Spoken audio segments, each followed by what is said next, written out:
வச்சு கோலம் போட மறந்திருப்ப. புத்தகத்தை தலைகீழா படிச்சிருப்ப.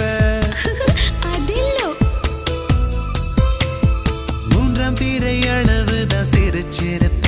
தினம் 100 முறை என் பேரை சொல்லி ரசிப்ப.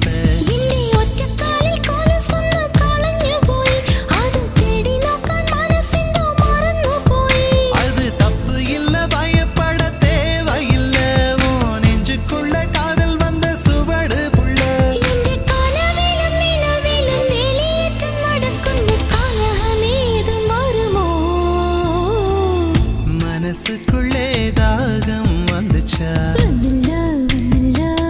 மகிழிறகில் வாசம் வந்துச்சா.